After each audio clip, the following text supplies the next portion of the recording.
Hey, listen, y'all.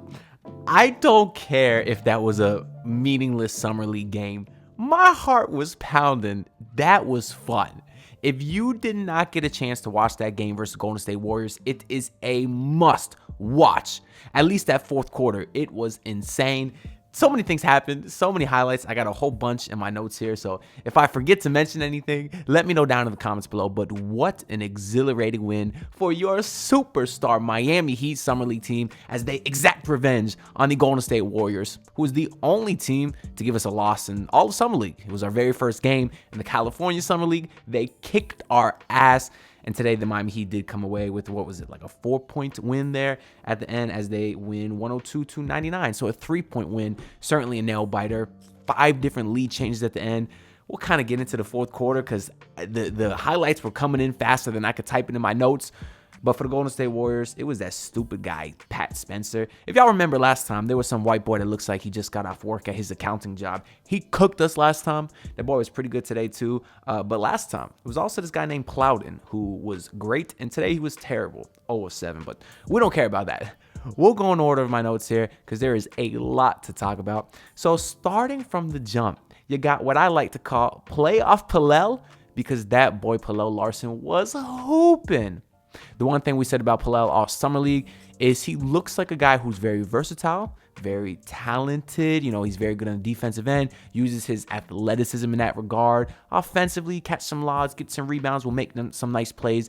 But he never really had a game that really jumped out at you, at least not in the box score or scoring-wise specifically, which in college, he was a guy that shot very well. He looked like he could put the ball in the hoop. But we didn't get nothing like that as of, prior to today.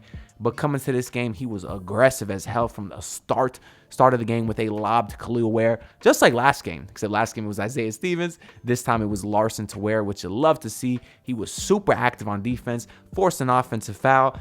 He had a pass cutting to Ware. Also had a couple of free throws. Mid-range jump shot off rip was just incredible. Continued that into the second quarter where he had a nasty and one just fast break scoop layup. He was all over the place. And for the first time, you really saw why he was worthy of a...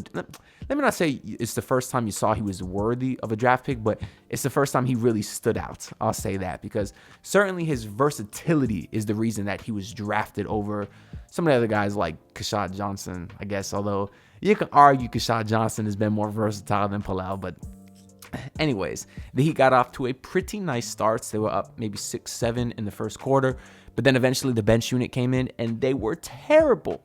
The Warriors went on a 15-0 run. It was the bench units along with Cole Swider, who was taking some terrible shots. He was short on absolutely everything. His defense was atrocious. He was trying to help onto drives, but then he was too slow to recover in the corner, but he was also too slow to help on the drive like he was trying to do in the first place. So the Warriors were getting off from the three-point line, really lighting it up. He couldn't hit nothing. He really couldn't hit nothing all day. And listen, I'm not surprised that Cole Swider is bad at defense. That's why he's not in the league.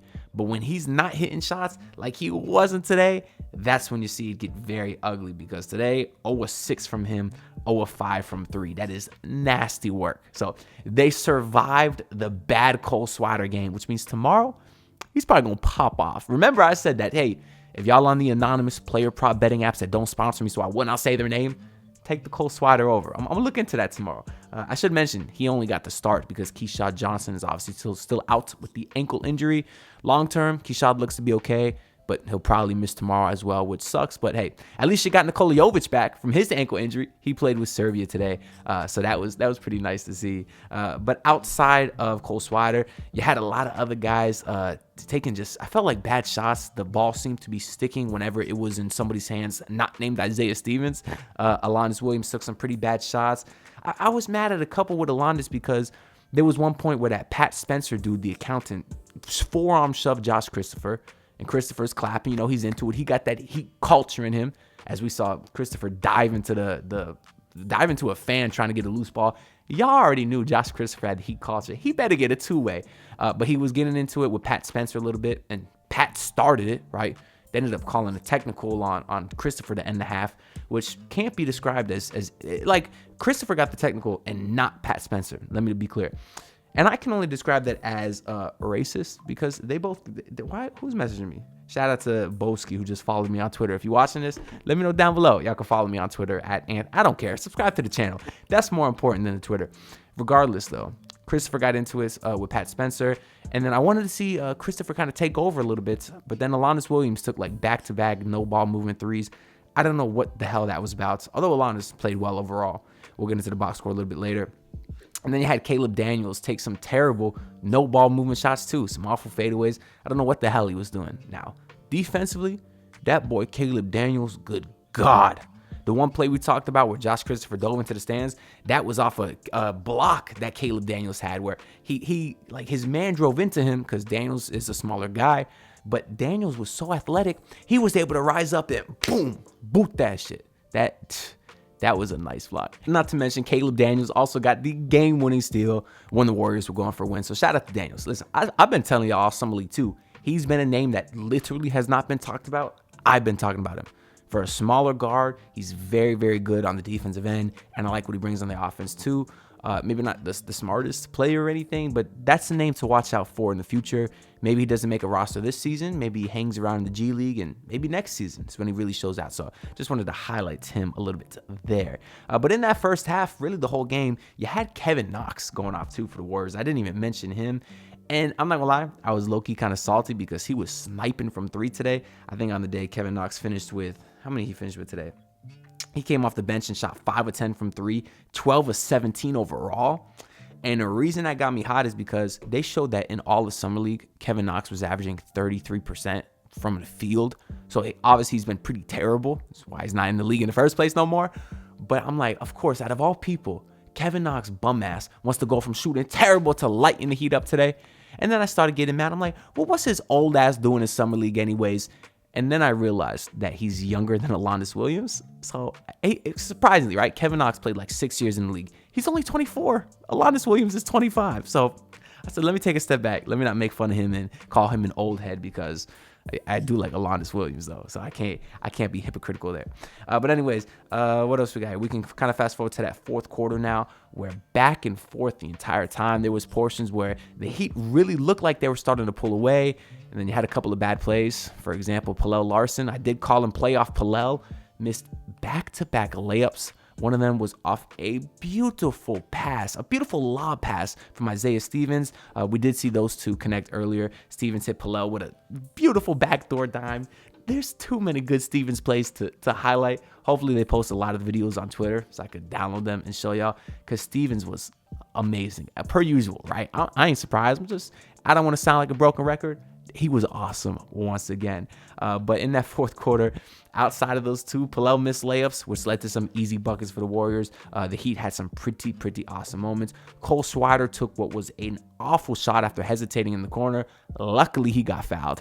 Hit all 3 free throws to take the lead. You had Khalil Ware catch the ball in the post, do a fadeaway and one.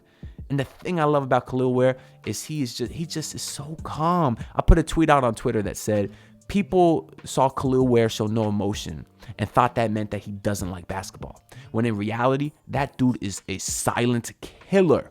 And one fadeaway, just a couple possessions later, and one layup, catches the ball inside. He continues to be too big to be guarded. Even on that fadeaway, he's just so tall that he's rising up over the defender, and that one was on another 7-footer as well. So it's not just like he's abusing mismatches, which he does do, but he also gets so much lift on his shot, and just the fadeaway has such great touch from such a short distance. We've seen that all summer league. That is what makes him such a skilled offensive player. For a guy who's so athletic, to have that kind of touch, it's truly nothing short of impressive. It really is. You had Isaiah Stevens with a couple of nice layups in that fourth quarter when they were going back and forth. One coast to coast, took it under himself to say, I'm going to go get this lead, extend the lead. Had another one where he looked like he was about to pass it, got caught in the air, threw it towards the rim, got it to go. Unreal from Isaiah Stevens. And then the really monster shot was once the Heats were down once again, just a couple minutes to go. Josh Christopher driving towards the top of the key, but in the mid-range area, fall away, fade away, and one swish, nothing but net. Huge play from Josh Christopher, who was just sensational all around today. A couple of weird things though to end the game is Khalil Ware didn't finish. I thought maybe he was fouled out, because I didn't know that, in the playoffs for Summer League, 6 fouls you out, because for the rest of the Summer League, it's 10. Because Kevin Knox got his 6th foul. He had to sit out there. And then I was like, whoa, I didn't know that. And that was just after Larsson hit a monster 3. I don't know if I mentioned that, because he missed the layups, but then he did hit a big 3 to make up for it there. But yeah, so Kevin Knox fouled out. He didn't play, and he was hooping today. Khalil Ware didn't finish the game, but it was all good, because the Heat were able to close it with some great defense from Christopher, Alonnis Williams, and Caleb Daniels, who checked into the game. So that was pretty much the overall rundown. It's truly heart-pounding stuff. If you told me my heart would ever be pounding, that I'd ever get the goosebumps from a Summer League game, I would have never believed you, truthfully. But this team is special. It really, really is. We'll jump through the box score here in case I forgot anything. Larsson, 21 points, 4 rebounds, 6 assists, 4 steals, 6 to 13 from the field. Been telling y'all Summer League, he is versatile. Today he did what he's been doing, but he got the shots to fall as well. I'm looking forward to seeing what he contributes to this team. I'm not sure if he'll be an every game guy. I do think Keyshawn Johnson will be, just because of the defense there, and I think the Heat need that. But I'll be curious to see, because I like what I've seen, man. He knows how to use his athleticism. He really does. Cole Swider was terrible today. I already know. Khalil Ware's 3 straight games with a double-double is broken. Only got 5 boards today, but was very efficient once again. 8 of 15, 18 points for your boy. Did hit a 3-pointer today, so I was going to say the form's looking nice. It was okay. I mean, it looks a little like 1-2, not as fluid, but hey, he's 7-footer. If he's going to take 1 or 2 a game and hit a couple, now and then, that's enough to be a positive floor spacer. So I love what we saw from him. And then these two, you're starting backcourt today. They got to be on the two-way spots. I talked about this in a video a couple videos ago. I want Keyshawn there. Then the next 2 spots have to go to Christopher and Stevens. Christopher, 23 points today, 7 of 15. And Isaiah Stevens, 15 points, 7 assists, shot 7 of 8 from the field, y'all. And only 3 turnovers for him. The efficiency of Isaiah Stevens continues to be ridiculous. The balls on those two, the cojones to really take over in that fourth quarter, especially Josh Christopher. Those are some special players, man. Special team, special players, man. You know what I'm saying? Alonnis Williams, 14 points, 5 rebounds, 6 assists, 4 of 10 from him. It sucks, man. He's so damn talented, but I don't think there's a spot for him on this roster. Not this Heat roster, and even this Summer League roster. So stacked. I'd like to see him go to the Sioux Falls Skyforce, and maybe he'll get some more run there where he won't have to compete with guys like Isaiah Stevens if Stevens is on a 2-way with Miami. But I want to see Alonnis Williams get some run, man. Like, I know he's 25. That scares teams, but that guy could hoop, man. He really, really could hoop. And it was going to be a big game for Zion Poulin if he wanted to prove himself, but he played just under 4 minutes today for Zion Poulin. So there's no way that he keep that 2-way spot. There's just, you can tell the coaching staff is telling you what's going to happen based off how little they're playing Zion Poulin. I do like Poulin, but it's pretty clear he'll be in the G League this upcoming season. And hey, if he balls out, we'll see what happens. Now, as far as why the Heat haven't done it yet, what is because Isaiah Stevens is on an Exhibit 10, which means they have him for all of training camp. So if they want Stevens on the roster come regular season, they'd have to move him to a 2-way by October. But he is locked into our team. He can't be poached by another team. So they'll probably keep the contracts as is, so you can have Poulin in training camp as well. And when it comes time for the season to start in October, that's when we will see Stevens get that 2-way. So if there's any fans out there freaking out saying, why is Stevens not on the roster? He will be. I don't doubt it. At this point, it'll just be closer to October. So I think that's pretty much all I got to say about this game. Again, must watch if you did not already. They do play in the championship tomorrow. So it's a back-to-back for the championship. It's 8 p.m. versus the Memphis Grizzlies, a team that literally, their G League team beat our main Heat team last season, if you remember. They got G.G. Jackson. He was on that squad. They got Scottie Pippen Jr. He killed the Heat last year. And then a couple of other guys. Zach Edey seems to be hurt. Same with Cam Spencer, the brother of the Pat Spencer guy today. So it's like I thought we were done with the accountants. No, we play another one tomorrow. But I think he's hurt as well. I know Zach Edey is because in the game today's Cam Spencer didn't play. So they probably won't have those two guys. But that Grizzlies team still does have a lot of talent. So it'll be a good one tomorrow. And hey, man, we ain't got nothing else going on. I know it's Summer League basketball, but why not get into it, man? It's a fun team, special team. Anyways, let me know y'all thoughts down below. Did you watch the game? If so, what'd you think? I'll be reading all the comments. Like the video and subscribe because I cannot grow this channel without y'all. And I'll see y'all in the next one then. Peace out. Look, pull up in your city, tryna get that dead face. Do it on my own, I don't need no dead weight. Had to kill him off, yeah, I need a head space. You know this homegrown bitch don't offend me.